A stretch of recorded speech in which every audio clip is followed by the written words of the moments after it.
शिवार्चन विधि। सूत जी ने कहा, हे ऋषियों, अब मैं शिव की अर्चना का वर्णन करूंगा, जो भुक्ति और मुक्ति दोनों प्रदान करने वाली है।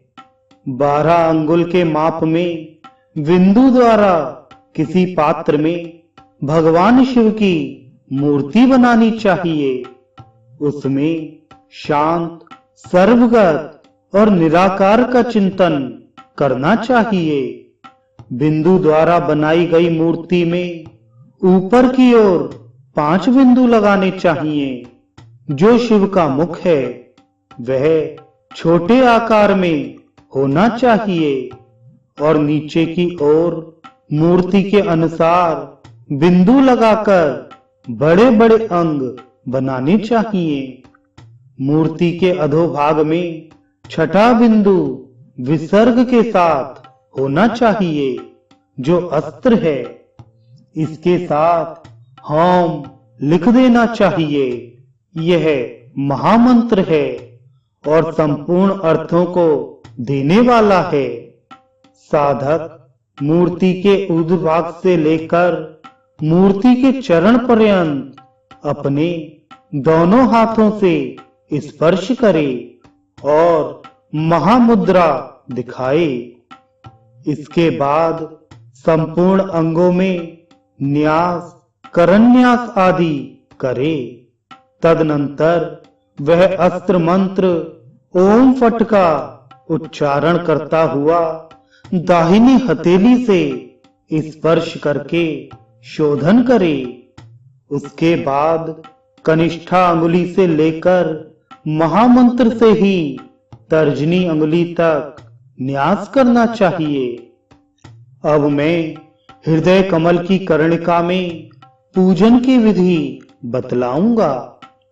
उसमें धर्म, ज्ञान, वैराग्य, ऐश्वर्य आदि की अर्चना करे। सर्वप्रथम आवाहन, स्थापन, पाद्य, अर्घ्य, आचमन, स्नान अर्पित करे तथा अन्य विविध मानस उपचारों को करके तदाकार हो जाए। उसके बाद अग्नि में आहुति देने की विधि कह रहा हूं। साधक को पूजा स्थल पर अग्नि प्रज्वलित करने के लिए ओम फट अस्त्र मंत्र से एक कुंड का निर्माण करना चाहिए। तत्पश्चात ओम हुम इस कवच मंत्र से उस कुंड का अवेक्षण करके मानसिक रूप से उसमें शक्ति का विन्यास करे। उसके बाद साधक को हृदय अथवा शक्ति कुंड में क्रमशः ज्ञान रूपी तेज तथा अग्नि का विन्यास करना चाहिए। तत्पश्चात अग्नि के निष्कृत संस्कार को छोड़कर गर्भधान आदि समस्त संस्कार करने का विधान है। निष्कृति या मोक्ष संस्कार आहुति के पश्चात किया जाता है। इसलिए आहुति के पूर्व उस संस्कार का निषेध है।